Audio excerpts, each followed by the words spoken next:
Say it with me now, okay? 2024 is going to be the year of what? Reading diversely. But I know specifically within the romance genre, it can be hard to read diversely or as diversely as you want to for all of these different reasons. But that's why I have spent hours researching 2024 releases in romance specifically for these communities or that represent these communities and have made the ultimate diverse romance reading list. And obviously I know diverse is a big word and I've already listed the communities that I will be including in this video, but that is by no means an exhaustive list. If there are any books or communities on here that you're like, I know that's coming out in 2024 and actually Priyanka, you didn't include that in your video, please leave it in the comments. Let's chat, let's diversify our bookshelves together. So without further ado, let's jump into the Rex. Imagine this, you wake up on your 13th birthday and you find out that not only is Cupid your dad, but you have inherited his abilities. And that is literally what happens to Erin in Courtesy of Cupid by Nishay Jones. And does she use this ability well? For good?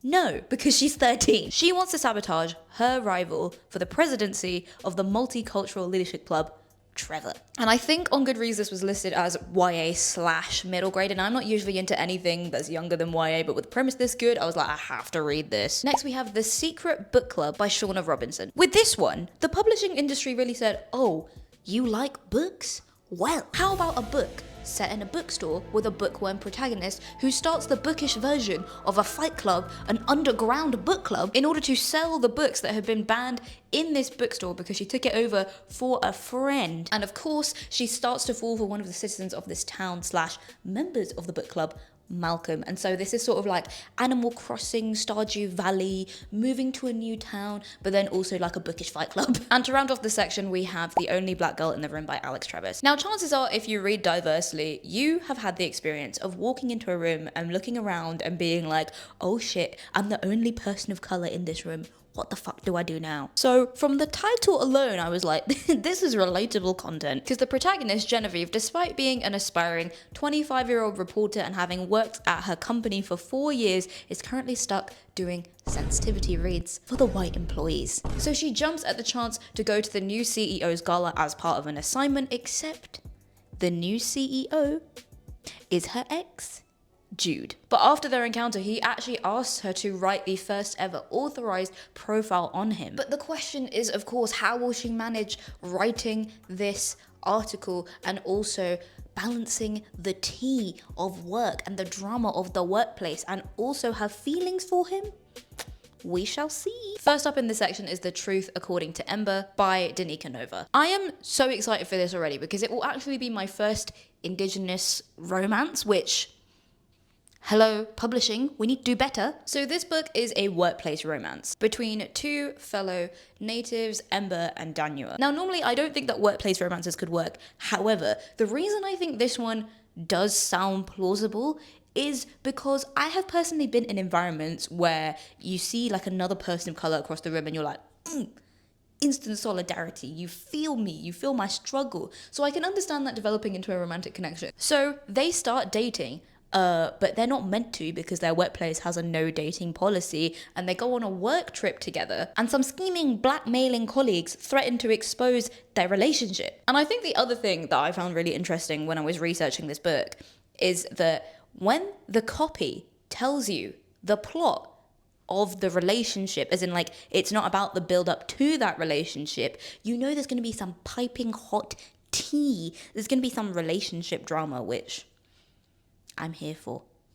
Otherwise I wouldn't be making this video, hello. Next up is When Stars Have Teeth by Danny Trujillo. Right, before we even get into it, look at that pub date. You know what your Valentine's Day needs? You sitting alone and reading diversely. So, the protagonist Buffy works at the San Francisco Urban Indian Center and she loves her job, but she has to fight every day for her community against a non-native board. The love interest, Santiago, is an immigration lawyer who is also a bit of a playboy and keeps appearing in Buffy's life. Side note, I don't really know how like those two traits mix together. I don't think immigration lawyer is like a particularly sexy job, but I'm excited to find out. So one thing leads to another and they're in an associates, because they're not friends, with benefits position. But Buffy starts to crave more, and girl, look at that cover. Just look at it. I am so ready for this. Ooh, we have come to the section I am the most excited about because, newsflash, I'm South Asian. Okay, so first up in this section we have Say You'll Be My John, which Oh, I actually have a proof of it. 1 minute, let me go get it. Shit, where did I put it? Aha! I'm back. This is the only book in the whole video that's gonna have like a physical copy. And I've actually had to write some copy about this for work, so let me see if I can do it off the top of my head. Okay. So it's fake engagement between these two people, Meghna and Karthik, because Meghna is going to go to her ex's wedding, and obviously like, you can't go alone, screw that. And then Karthik is someone who is part of their community and they've just been thrown together. But I have read a lot about this being like a 90s Bollywood rom-com, and that was literally all I watched growing up, so I need this in my life. Next up is The Girlfriend Act by Safa Ahmed, and I think this book needs more hype. I've not seen enough people talk about it yet. So, The Girlfriend Act sounds like fake dating, right? Wrong. Wrong. It is acting, because Farah is an aspiring actress, but she's told she doesn't fit the aesthetic for the university play, which we all know what that means. Racism.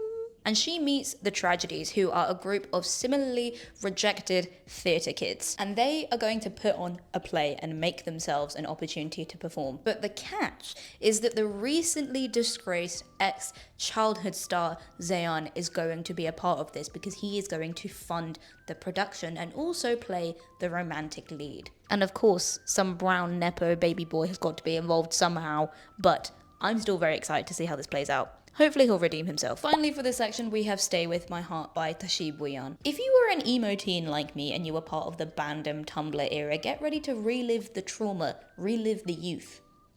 But in a good way, okay? So Liana's dad is a talent agent in the music industry, but he is constantly glued to his work, which obviously upsets Liana, because not only is it like, Dad, what's up? I'm here, why are you not paying attention to me? But also because she wants to follow in his footsteps as a music lover. So she accidentally sabotages a local band that he manages called Third Eye. But then she gets close to the frontman of the band called Styler Moon, which, by the way, not only is that literally Austin Moon, but also literally just came from hotemoboysnamegenerator.com. But I'm so excited. Right, next, at the start of this section, we have another one for the fandom girlies, girlies being gender neutrally, of course, which is The Colliding Worlds of Mina Lee by Ellen O. So Mina is a webcomic artist, and she gets trapped in the world of her own webcomic, which, if that happened to me with Lore Olympus, you know what, I'm here for it. But now, in this world, Mina has to do all of the classic superhero things, such as battle a supervillain, unveil a massive conspiracy by a unjust corporation, Starbucks, and also fall for Jin, who is literally the boy of her dreams because she created him. Also, fun fact that I found out about the author while researching, Ellen O is actually the CEO of We Need Diverse Books, which is actually an organization that is set up to help promote authors of color and get more kids reading books by authors of color. We love it, so check it out. Now, if you've been on this channel before, you probably know that I love Emily Henry. She is the only white romance author that I will always read, because as far as I'm aware, please let me know in the comments if this is not correct, she hasn't done anything problematic. Her books are actually really great. But oh my god, if she does end up doing something problematic, I'm going to jump into a black hole and I'm going to disappear from BookTok and BookTube and you will never see me again. But the next book in this list, which is How to End a Love Story by Yulin Kwang, is actually written by the director of the upcoming adaptation for Beach Read. That is Yulin Kwang is the director. I don't think I explained that very well. Somewhat predictably though, that means that the protagonist Helen is a best-selling romance author who spends a lot of her time in writer's rooms because she is working on an adaptation for her best-selling novel. And she thinks she's reset her whole life by moving to LA, but then she runs into Grant, who she's not seen for 13 years. And they are inexplicably bound together by a tragic, traumatic event that happened in their pasts. But they begin to chat about this and uncover the secrets behind this, which brings them closer together. So not necessarily a straightforward romance, but that's quite similar to Emily Henry as well, so I'm hyped. So very disappointingly, after I filmed and edited this and obviously wrote my script, I realised that the two books that I had included in the Neurodiverse section were actually books that are part of St. Martin's Press, which is an imprint group that we are currently boycotting under Pan Macmillan US. The reasons for the boycott, I don't know if I can say because I don't want this video to get flagged, but I will leave links in the description if you want to read more about it via @Readers for Accountability. And if you want to, please help me fill in the gaps here in the comments and comment any neurodiverse releases that are coming out in 2024 that aren't part of St. Martin's Press. Please let me know. I am really sorry about this section, and I didn't realise it until I was editing. Next, we have The Diablo's Curse by Gabe Cole-Navoa. Now, there is actually a little bit of a crossover here because, you know, we love a crossover episode. And by crossover, I, of course, mean intersectionality, because not only is this next book a romantasy, but it also features a gender fluid character and a trans woman character. It follows Dami, who is a demon boy who wants to become human, but Silas, who is another, literally, I'm quoting the copy here, cute boy, whose curse to die young is standing in his way. And they have to work together to destroy this curse before Silas dies. And apparently it is a sequel, but it can be read as a standalone too from what I've read. Next is Isabel and the Rogue by Liana de la Rosa. Now, I'm not normally a big fan of historical romance because, to be honest, I find them really boring. But what drew me to this one was actually the tagline, which I'm going to read from my notes. When a Mexican heiress defies Victorian society, which as a colonialism adjacent immigrant baby, you know, I was like, hell yeah, let's go dismantle this. To protect her country, a British war hero makes it his new mission to protect her. So it's giving like Latinx Bridgerton,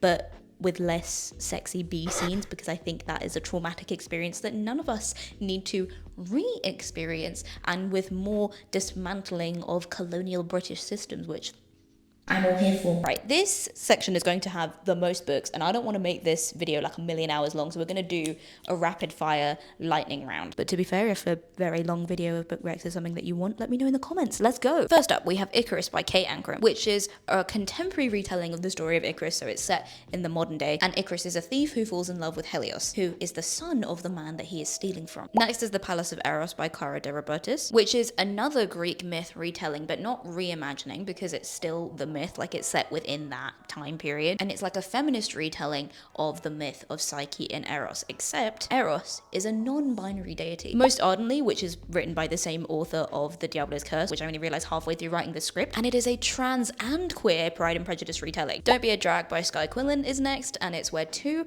rival drag queens compete with each other in a New York gay bar to win Drag King of the Year. But the question is, of course, will Bria, aka Edgar Allan Poe, end up falling for her enemy? Plus, there's some she/they and bi rep, which hit, and I need it. Next, we have Time and Time Again by Chatham Greenfield, in which Phoebe Mendel is stuck in a time loop, repeating the same day over and over again until her childhood crush, Jess, hits her with her car, and they end up jumping through the time loop together with no consequences, so they do whatever they want, except of the consequence of Phoebe falling for Jess even more. So this is giving like the Cassandra complex.